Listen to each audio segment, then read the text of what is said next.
Okay, everyone, we're about to start a new Torah, Torah Chaf, Torah 20, in the first section of Likutei Moharan.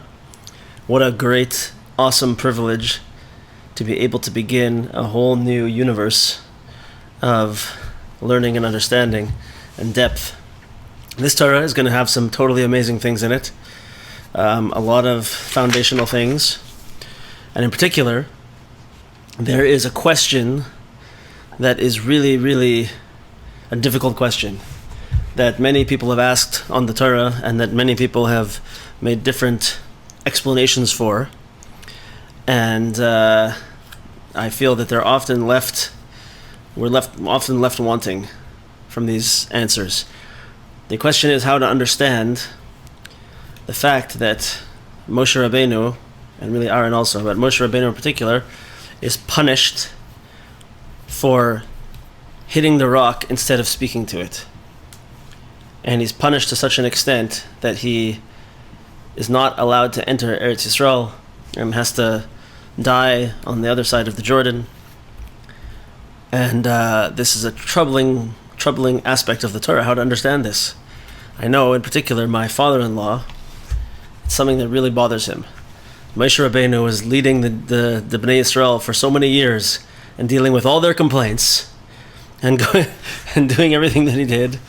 And then he makes this one mistake of hitting the rock, and his life's dream is taken away. He doesn't get to go into Eretz Yisrael. Very hard thing to understand. So part of this Torah, Rabbi Nachman is going to explain this in a very Rabbi Nachmanish kind of way, a very deep way, and give us a very different perspective on it. So that's very exciting. That's part of it. As an introduction to this Torah, there is a story that Rabbi Nachman gave over and spoke about before he taught this lesson. And it's a vision that he had. And I'm going to read over the vision. It's a couple pages. I'm going to read it in English. And we're just going to see the story. And then hopefully at the end, we'll be able to go back and have some type of understanding how this Torah relates to that story. Because after he said this story, he said that the story was so deep that all of his Torahs are a commentary on this one story. All of his lessons are a commentary on this one story. And in particular, this lesson that we're about to start now, lesson 20, which is referred to as Tisha Tikunim Yikarin, the 9 precious rectifications, is a total explanation of this story. So it's going to be like we often experience, where we read this story and we have no clue what's going on. Hopefully in the end we'll be able to go back to it and understand a little bit about how the story relates to this entire lesson. And in addition, the very beginning of this Torah, the way it's actually written in Likutei Moharan, is a whole paragraph from the Safra Ditzniusa, which we've had pieces from the Safra Ditzniusa before, which is like the holiest section of the Zohar HaKadosh, sort of. And it's a paragraph from there. And it's hard to understand, it doesn't make any sense to us. But at the end of the lesson, we're going to see how everything that Rabbi Nachman talked about follows the path of this paragraph from the Safra Ditzniusa, and hopefully how some of it makes sense in the story. So here is the story, the vision that Rabbi Nachman had, that is an explanation, that this Torah is an explanation of. Everybody with me? Good. I see 2 people are driving. Make sure to drive safe. Okay. The beginning of summer 5564, 1804, the Rebbe said, "I will tell you what I saw and tell your children." Rabbi Nachman said, this story is so important, I'm going to tell you it, and you have to tell it to your children. Pass it down to your children. The story goes like this. There was someone lying on the ground, and around him, people were sitting in a circle. Around this circle was another circle, and around that circle was another circle, and so on. Many circles. Then around them were sitting yet more people in no particular order. The one who was sitting in the middle, he was leaning on his side, was moving his lips, and all those around him were also moving their lips after him. After this I looked, and he was not there, the one in the middle, that is. And all those sitting around stopped moving their lips. I asked, "What is this?" They answered me that he had become cold and had expired, and he had stopped speaking. After this, they all started to run, and I ran after them. I saw 2 palaces, very fine, beautiful buildings. Sitting there were 2 commanders. They all ran to these 2 commanders and started arguing with them. "Why did you deceive us?" They wanted to kill them. The commanders fled outside. I saw them, and their nature was very good in my eyes. I ran after them, and I saw in the distance a beautiful tent. From there, they cried out to the commanders, "Turn back and seek out all the merits you have, and take them in your hands, and go to the light which is hanging there. There you will accomplish everything you want." They turned back and took their merits. There were bundles of merits there, and they ran to the light. I ran after them and saw a gleaming light suspended in the air. The commanders came and threw their merits to the light. From the light, sparks fell into their mouths. Then the ner, lamp, turned into a nahar, river, and everybody drank from the river, and creatures were formed inside them. When they started to speak, the creatures came out of them, and I saw them running and returning. They were neither men nor any kind of animal, just creatures. After this, they decided to go back to their place, but they said, "How can we go back to our place?" Somebody said, "We should send to the one who stands there holding a sword which reaches from heaven to earth." They said, "Who should we send?" They thought they should send for the creatures, and the creatures went there. I ran after them, and I saw him. He was terrifying. His stature reached from heaven to earth. In his hand was a sword reaching from heaven to earth. It had many blades. One of them was sharp. It was for killing. One of them was for poverty. One of them for weakness. There were also many other blades for other punishments. They started pleading, "All this long time we have been suffering at your hands. Now help us and bring us to our place." He said, "I cannot help you." They pleaded, "Give us the blade for death, and we'll kill them." But he did not want to. They asked for a different blade, but he did not want to give them a single blade. They went back. In the meantime, there was an order to kill the commanders, and they cut off their heads. Meanwhile, the sequence of events returned to what it had been before, namely, that someone was lying on the ground, surrounded by circles of people, and so on. They ran to the commanders. Everything happened as described before, except that now I saw that the commanders did not throw their merits to the light. They simply took their merits and went to the light and broke their hearts and began to beg and make entreaties before the light. And sparks fell from the light into their mouths.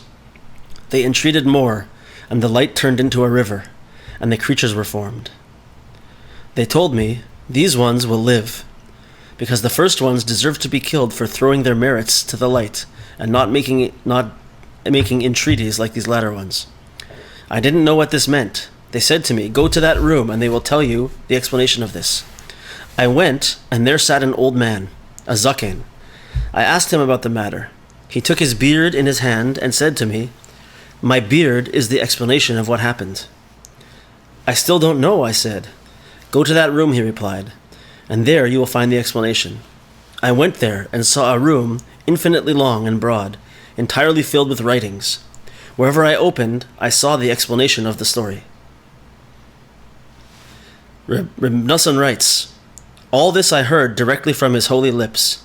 He said that all his Torah lessons contain references to this vision, and the entire lesson, beginning with 9 tikkunim, which is our lesson today, is a commentary on it. Someone with understanding will see in this lesson numerous remarkable references to the vision." Note, the explanation given there of the opening of the heart, a concept alluded to in the verse, "He opened the rock and waters gushed out." These are the rivers mentioned in the vision. If you understand the whole lesson well, you'll be able to understand some of the allusions in this awesome vision. That is the story. I don't really have many other words to say about that story right now. So it's one of those things when I read it, I have like a deep sense that there's a lot of deep things in it, but I don't understand it at all. And at the end of the lesson, we're going to have some type of understanding of it. Okay, I've learned this lesson before, so I know a bit about it, but that's the way I feel at the beginning. So let's get right into it.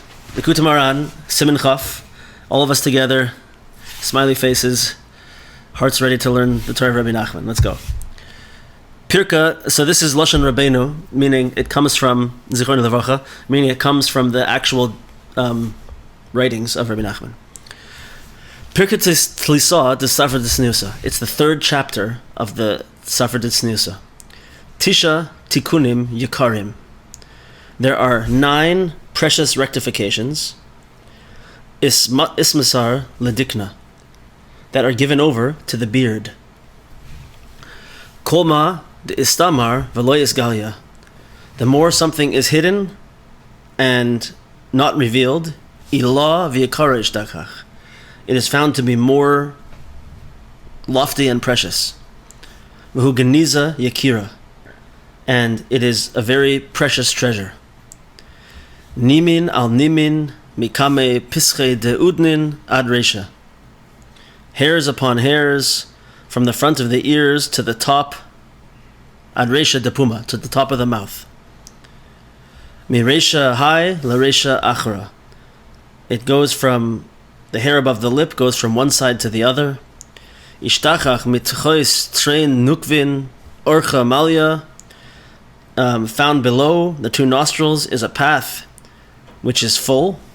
Deloy ischazia, but is not seen, I think.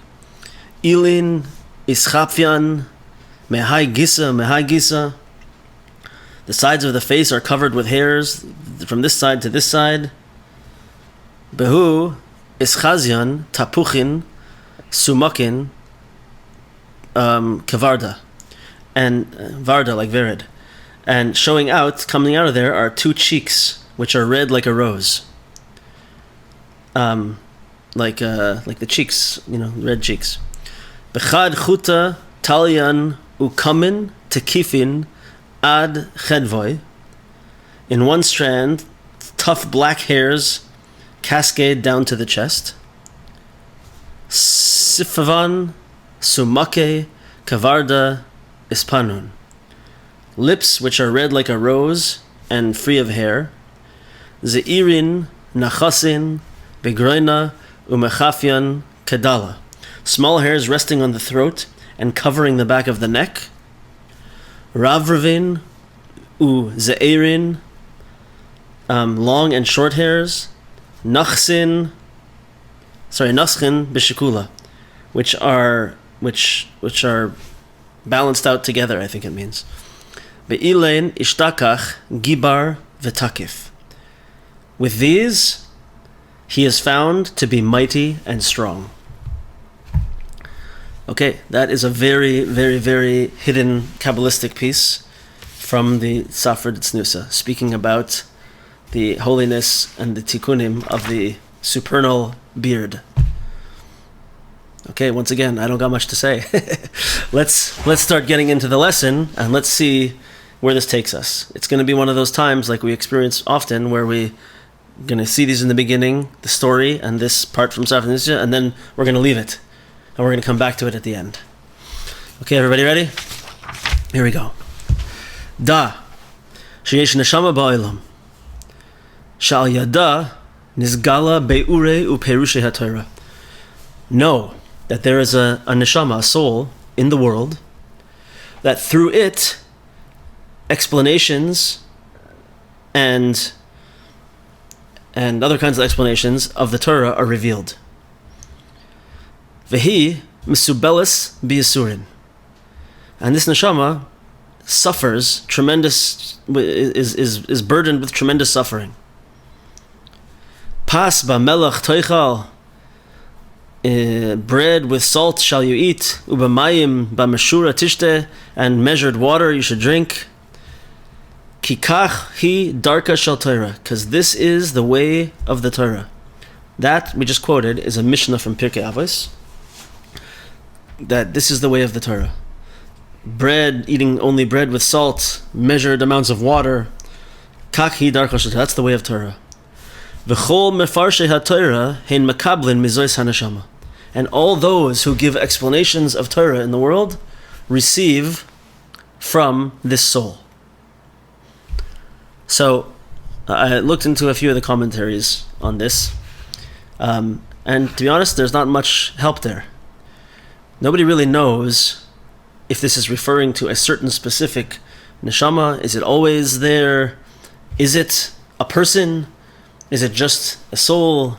What exactly is this referring to?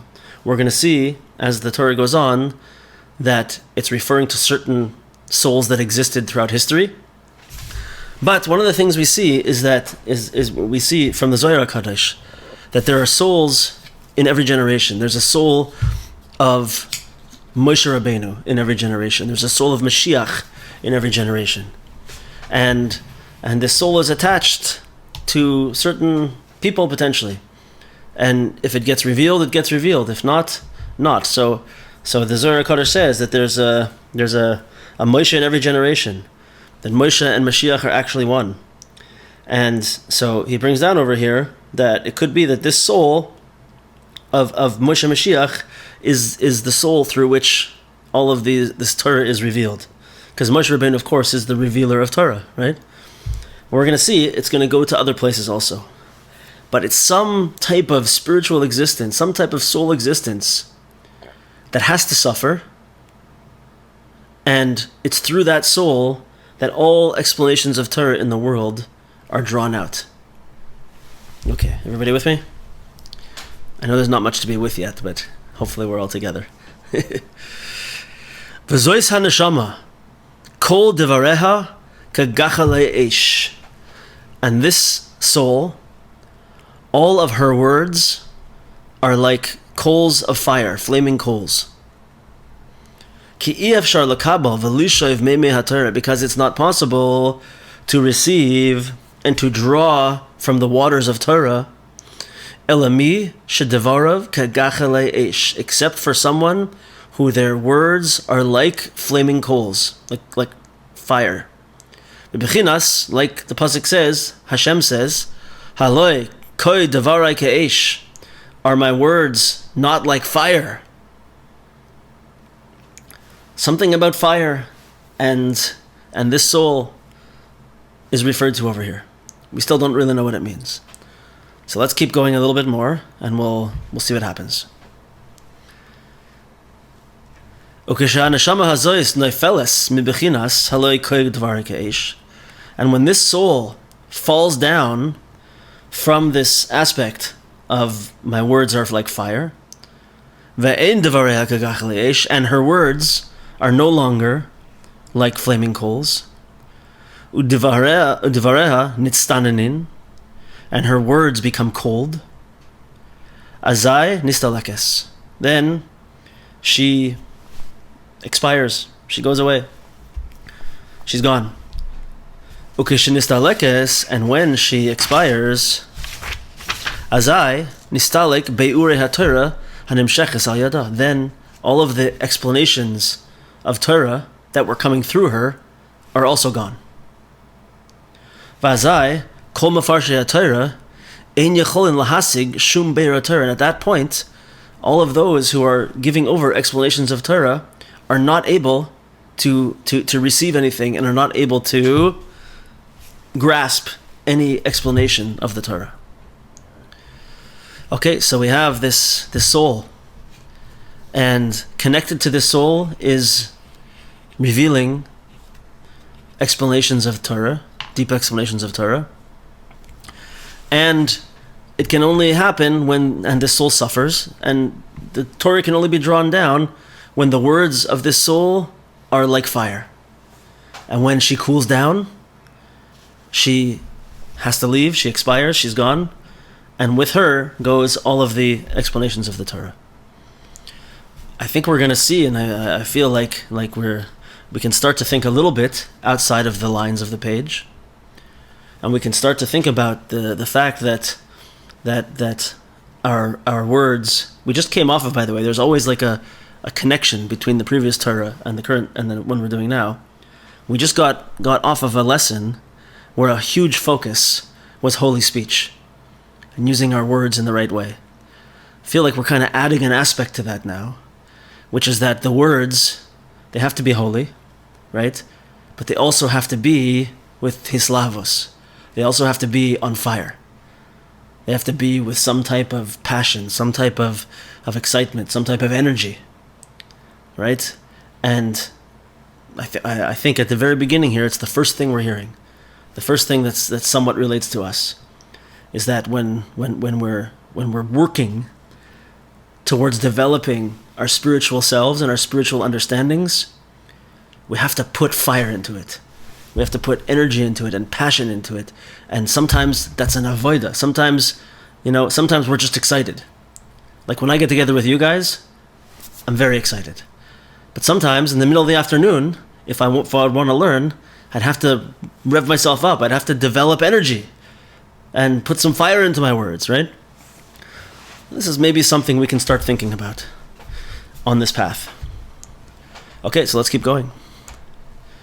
So what happens? We're getting into some more stuff here that we can talk about. What happens when the explanations of the Torah are nistalek? They're lost. They're no longer here. Ve'oz nisoirer meriva al hatzadikim. Then we begin to see arguments against the tzadikim. Ki ikar hamachloikes sheba'olam nase al yedei histalkus b'irut Torah, because the main aspect of machlokes, the main way that arguments happen, the force of controversy and arguments come into the world, is because the explanations of the Torah are lost. Ki habeur hu terutz al kushos u'merivos, because this explanation of the Torah is an answer to all difficulties and questions and arguments that may be had. In other words, if I could pull this out a little bit, we talk often about somebody who is developing their emunah and their das, right?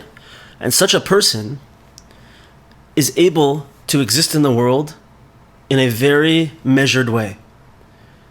And such a person is not quick to anger, and is not quick to judge, is not quick to argue and to fight with other people. Why? Because there's a certain, with clarity and with emunah and with knowledge from the Torah, a person feels a sense of strength and a sense of comfort, a sense of emunah, and there's no reason to attack other people. Even if they're wrong, even if we totally disagree with them, there's no reason to get upset, to get angry, and to argue, right? If you need to, you can discuss and whatnot. But so often, when we're getting involved in arguments and anger, it's because we feel that we're being attacked. We don't feel secure. We don't feel strong. We're on stormy waters. We're not secure. And so we attack back, and we fight, and we fight, and we fight. But if a person has clarity and security and emunah and bitachon, there's no reason to get upset, there's no reason to get angry, there's no reason to fight and be angry. Right, everybody with me? So when the force of clarity is removed from the world, when this beautiful neshama is nistalekes, is goes away, and with her goes all the clarity and the explanations from the Holy Torah, we're left wanting, we're left insecure, we're left without clarity. And from that, arguments begin. And arguments on tzaddikim begin.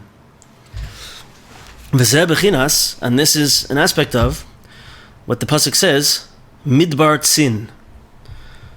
So there's a place which is called the desert of Tzin. I don't know what it is in English, I'm sorry. Midbar Tzin. And that's the place where a certain person, which we're going to come to in the next sentence, Miriam, dies in Midbar Tzin. Shu b'chinas dibur mitzunan. So one of the words for cold in Hebrew is tzoinen, lehitztanen, right?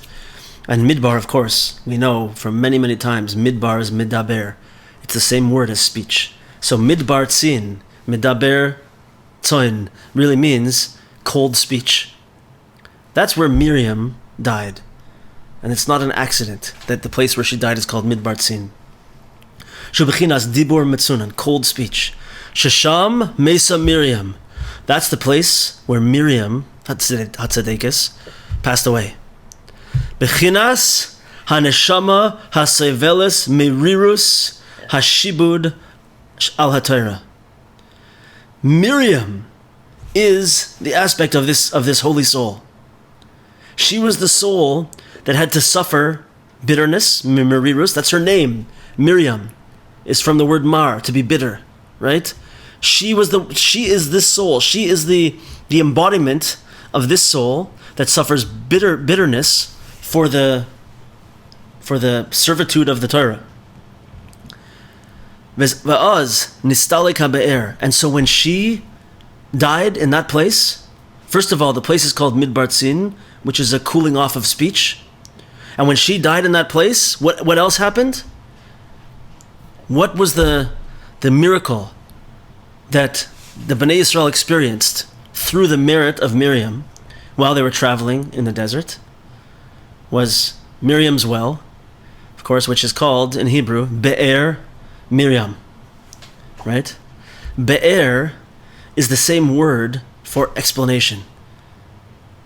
Be'urei Torah, right? The explanations of the Torah. So as soon as she died in the place of cold speech, and as soon as she passed away, the Be'er, which means the well of water, but it also means explanations. The explanations dried up. The explanations were no more. Hainu bechinas be'urei Torah, which are the explanations of the Torah. Va'az vayarev ha'am im Moshe, and right after that, what happened? The nation began to fight with Moshe Rabbeinu.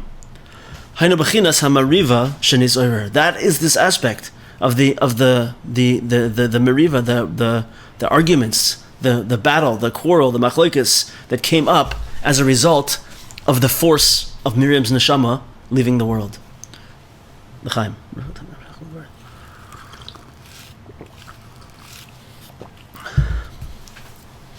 A whole different, totally different perspective, totally different understanding of what was going on at this time. I guarantee if you never saw this Torah in Rabbi Nachman before, you've never heard such a thing on this parsha, correct? I never heard such a thing until this. Okay, so let's see where this takes us. Ve'elu mefarshe Torah nikram b'shvil zeh morim. This is why. What's another word for someone who teaches? Is a more or a mora, right? Okay, in regular Hebrew grammar, lahorot, it means to teach. But this word, Rabbi Nachman is saying there's a lahorot, to teach, more, that's the lowest level. That's the pshat. A little bit higher, this word of being a teacher, being someone who explains, who teaches Torah to other people, is connected to the word mar, the bitterness of Miriam, the bitterness of this soul. This soul that all Torah explanations are drawn through, that has to live in merirus and has to suffer, and is the source for all explanations of Torah. Everyone who's a teacher is called a more or a mora. The word mar is in there, right?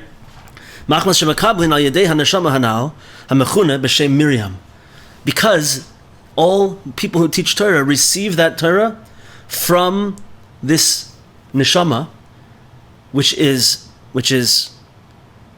hamechuna, which is nicknamed sort of, Miriam.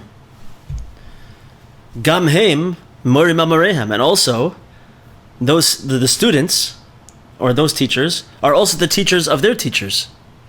Meaning what? Like the Gemara says in Tainus, Umi talmidai yoser mikulam, right? We know it's of Jewish value to learn from everybody, and the Gemara says especially our biggest teachers are our own students, right? So students, they are a more to their teacher, they're morim to their teachers, right? So V'zeh Amar, and this is what Moshe Rabbeinu said. What did Moshe Rabbeinu say right at this time? right in this exact situation, this time where we're dealing with the death of Miriam and the removal of the well of water, and the point where Moshe Rabbeinu is now come and is told to speak to the rock, and instead he hits it. What does he say right before this rock incident? He says, Shimu na hamorim. Listen up, you rebels. So, in this sense, the word morim also it means rebels. It means people who are rebelling. You guys who aren't listening to Hashem, listen up, said Moshe Rabbeinu. Right? But, in another sense, maybe on a slightly deeper level, he's calling them morim because they're his students. And the Gemara tells us, we know, that our biggest teachers are our students. So really, they're the teachers of Moshe Rabbeinu. Listen to me, my students, my teachers, you rebellious ones. But also, why are they called teachers? Why is anybody who teaches called a teacher? Why is anybody who teaches called with the letters mem resh, which means bitter, mar? Because all explanations of Torah are drawn through this neshama that is called Miriam. Miriam. That has to, for some reason which we don't quite understand yet, exist in bitterness. For some reason, that's what Pirkei Avos tells us, that the way of Torah is pas b'melach, is just eating bread with no fancy foods, no excess, no nothing, just bread with salt, just water, that's it. Okay? As we go on, we're going to try to break this open a little bit more, understand these things a little deeper. Everybody with me to this point?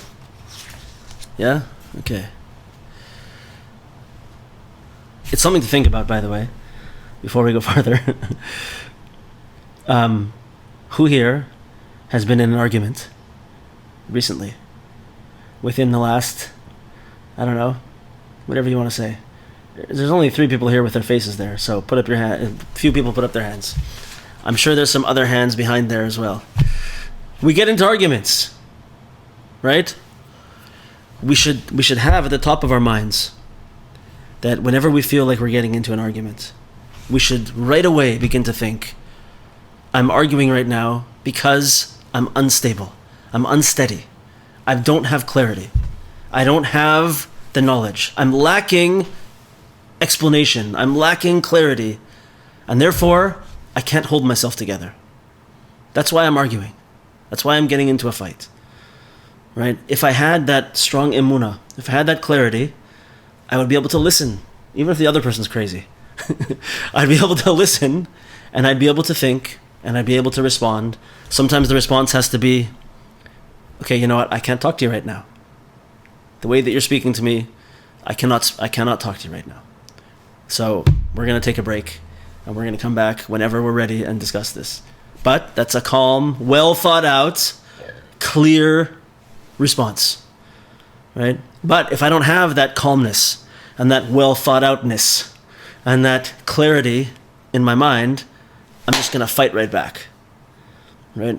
So it's something very important to think about that we can put into practice already this coming week after we finish here. If we begin to argue, we have to step back and say, wait a second, I'm not clear and I'm not calm. And wait till we are, and then we can move forward. Agree or disagree? Yeah? Okay. Yeah? All right. Okay. Letter Bays. Okay. So we want to have this clarity. Someone who wants to draw down these explanations of the Torah. Tzarich mitechila lahamshich la'atzmoi diburim chamim kagachalei eish. That person has to first draw down onto themselves hot words. Reb Chaim translates it as impassioned words, like flaming coals, like we said. So what does that mean? What are impassioned words? What are hot words in this sense? Right? V'hadibur hanimshach milev ha'elyon.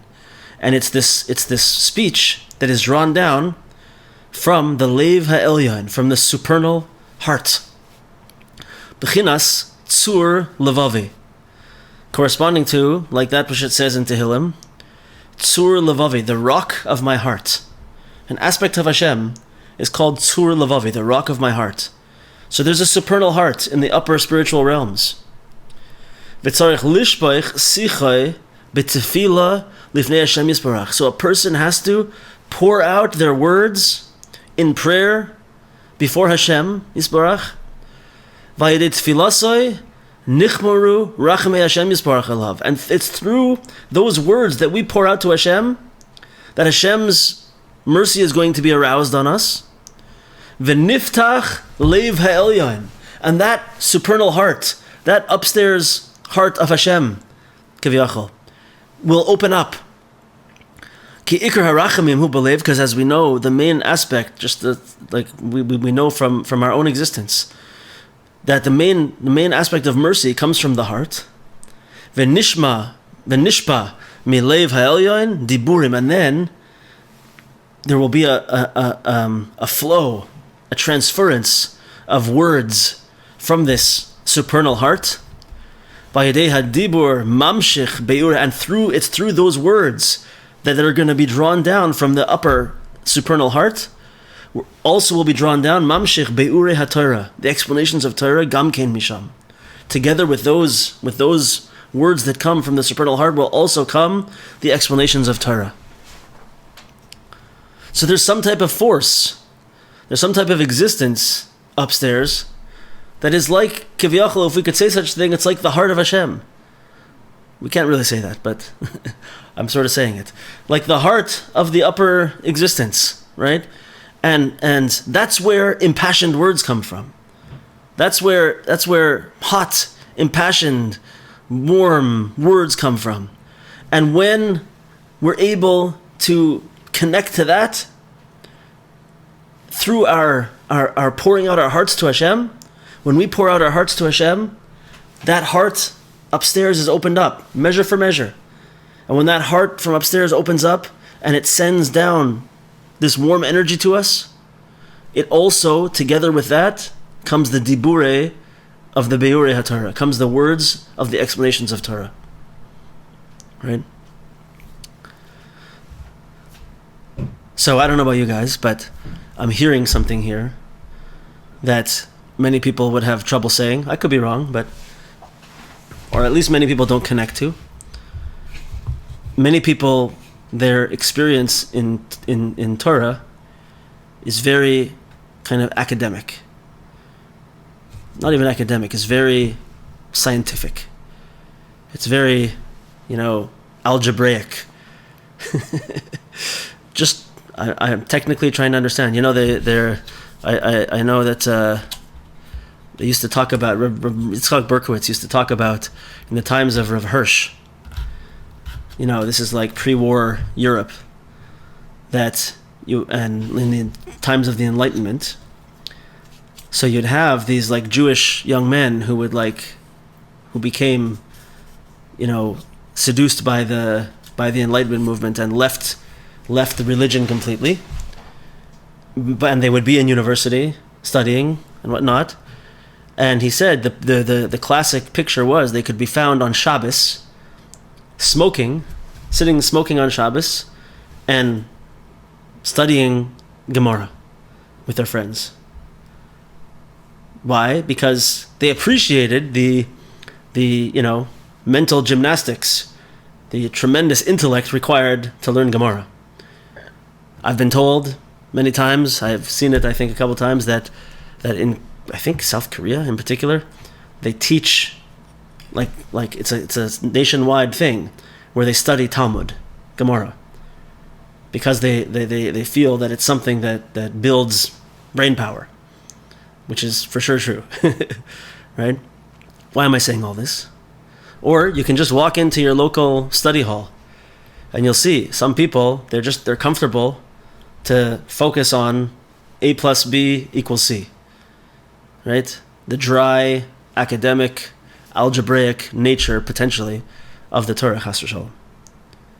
Right? And some people are good people, and they're nice, good, religious people, but they don't connect to Torah with any emotion whatsoever, with any chamimus, with any warmth, with any heat, with any hislavus, there's no flaming coals there, right? So, what Rabbi Nachman is saying over here is that the place where Torah comes down from, the place where explanations of Torah comes down from, is a place of this supernal heart. And in that heart is, the words are like gachalei eish, are like flaming coals. And when we connect to that existence with our own flaming coals of words, of tefillah, that's how the real understandings and explanations of Torah are drawn down. There's an aspect, there is an aspect of Torah which must be impassioned, is something that I think we're seeing over here. Very logical and rational. Yeah, exactly. Toby. Much better words. Okay, everybody with me? V'halev hanal, and this heart, this supernal heart we're talking about, hu bechinas sela, is an aspect of the word sela, which means a rock. Shemisham hadibur, that's where the dibur comes from. V'bechinas mile besela. In this aspect of what the Gemara says in the Gemara in Megillah, words are in the rock. Vesela hu bechinas tzur, and another word for sela, for rock, is tzur. It's also a word for rock.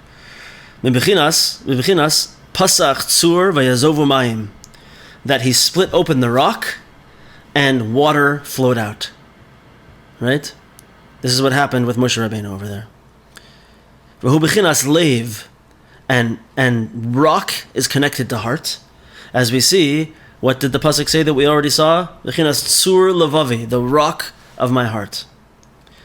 So we see also, I can't remember if he's going to say this here or not, but we say in one of the haftarahs something so important, that Hashem will soften our heart of stone and give us a leiv basar, a heart of flesh.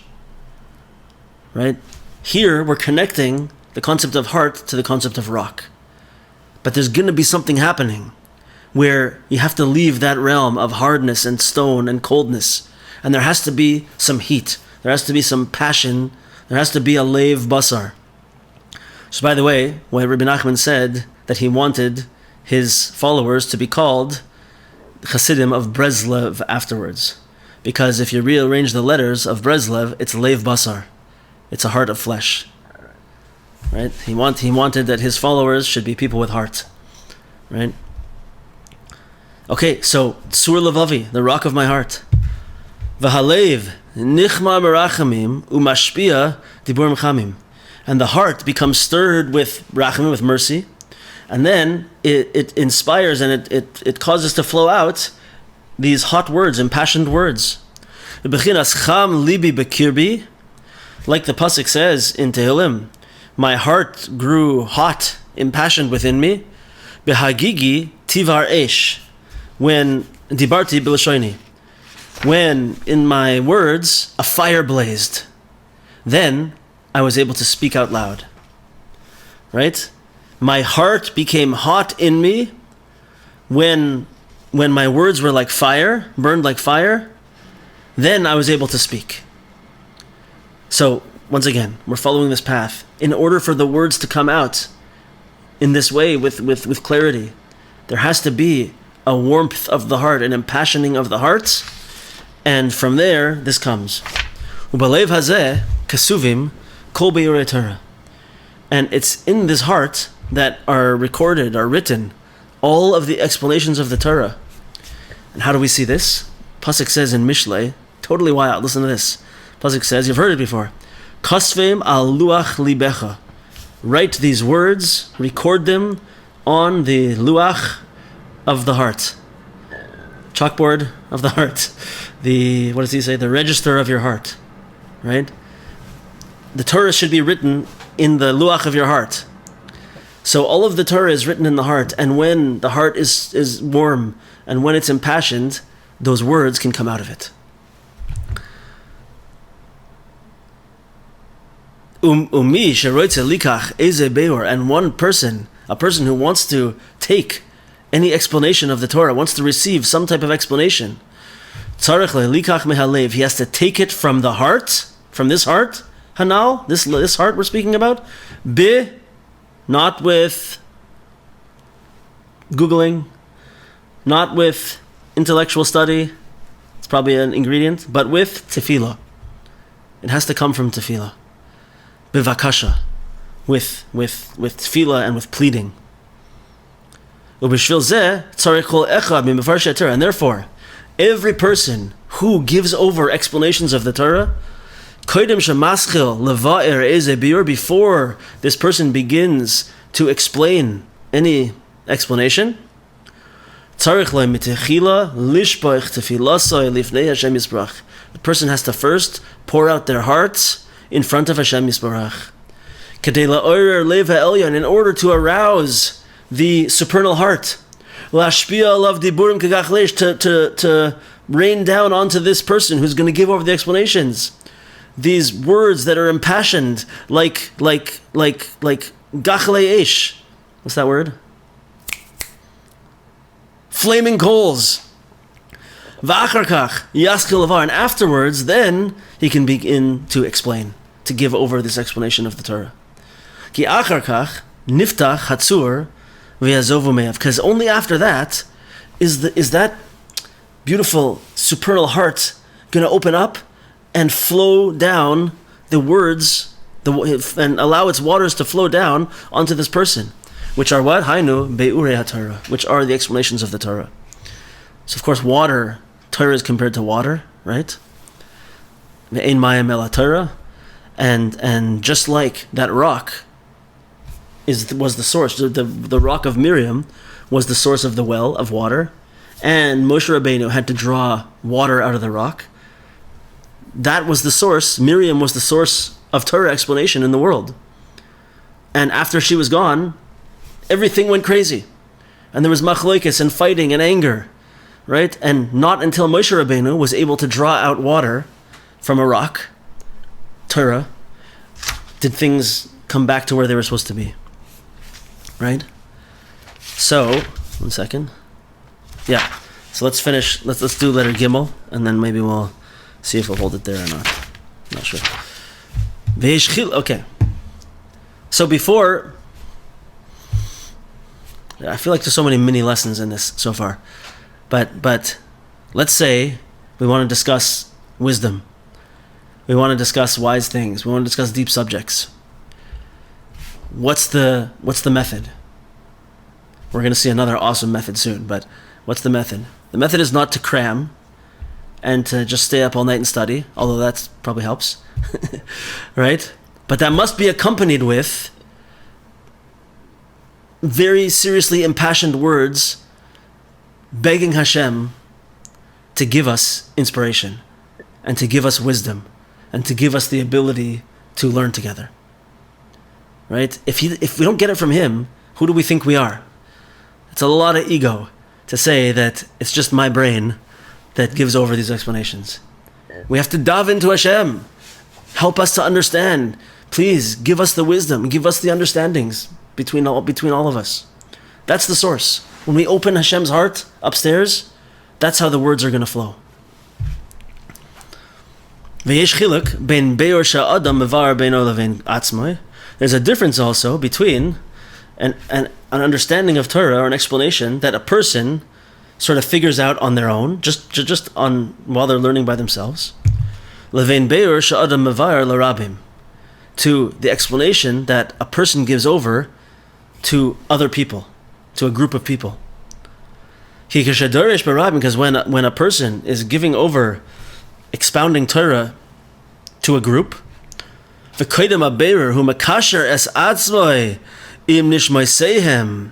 and before, listen how awesome this is, before that person starts to give over Torah to them, he connects his soul to their soul, he connects himself to their souls, and he davens to Hashem, he pours out his heart to Hashem, while he's connected to all the people that he's going to be learning with, that he's going to be giving over Torah to. In other words, it's a third ingredient. He has to daven to Hashem. But he has to daven to Hashem from a place of being connected to the souls of the people around him. If he's just on his own, it's not going to be the same thing. He has to be totally connected to the souls of all those people around him. And then, when he's connected to them, and then he pours his heart out to Hashem, that's when everything's going to flow. Bevadai, hein, el kabir loy imas. For sure, at that point, we're going to say that the God is great, kel kabir loy yimas, and he will not despise them. Aval tfilas yachid, but if it's just the prayer of an individual, it's possible that his prayers could be despised. Meaning, when a person comes as an individual, it's just that individual. We had this a lot in the last few weeks' parshas, that there's so many awesome things about the Mishkan and the building of the Mishkan that bring out unity, right? And everybody knows the most famous, right? That everyone had to give, every single person had to give a half a shekel. And the half a shekel teaches us that under no circumstances am I enough. It can't just be me. I'm only part of the equation. I'm only half. And every person of all the Jewish people has to exist in that, with that thought. We need everybody. We need each other. And we need to come together. That's machtis shekel. That's what the half shekel, basic lesson of the half shekel, right? But you see also many other things where we see this. We're called banim atem l'Hashem Elokechem. Moshe Rabbeinu said to us, you are the children of Hashem. But it never says, ben ata l'Hashem Elokecha. You are a son to Hashem. Bat at to Hashem Elokecha. You are a daughter of Hashem. Never says that. It only says, banim atem. You all are banim to Hashem. It has to be with everybody. If you don't have everybody together, you're just an individual. You don't have the power of Klal Yisrael. It was the yahrzeit of the Noam Elimelech of Lezhensk, just either yesterday or the day before, and he has this beautiful, amazing vort that he talks about, that there's a universe, there's an olam called Kol Yisrael, and in that existence of Kol Yisrael, there's no individuality, and if there's no individuality, there's no such thing as a person's sin, because a sin is attached to an individual. But if a person connects themselves and is mevatel themselves, nullifies themselves to this existence of Kol Yisrael, nullifies themselves to the Jewish people in a spiritual way, and in a practical way, then they don't have any sins, any averas. There's no negativity attached to them because they don't exist. Because they're part of a bigger picture, right? Another thing we see. We also see, we don't say, Abba Sheba Shamayim.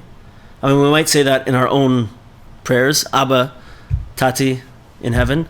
We say, Avinu Sheba Shamayim, our Father, right? There's countless examples that it only happens when we're together. And when we're together, the power of tefillah is unstoppable. It's impossible for Hashem, for Malachim, for anyone to despise our prayers if they're from a group. If they're from, the more of us there are, the better. If they're from a Klal Yisrael, for sure. But when we all come together, and one of us, even one of us, prays to Hashem from a place of being spiritually connected, soul connections to everybody, that is tremendously powerful. And the Torah that will be drawn down, because of the group, because of the whole collective soul, the collective soul, is going to be so powerful and so much more strong and amazing, and it's going to have that impassioned nature and the flaming coals of passion that come from Hashem's heart, because that's what He's going to give us, right? 1 second, did I skip a place here?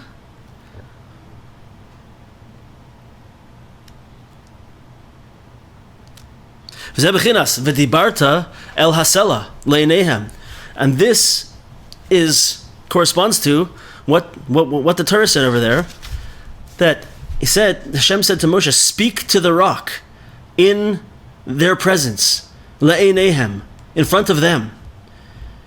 שתפילתך תהיה בשעה שהציבור מקובצים.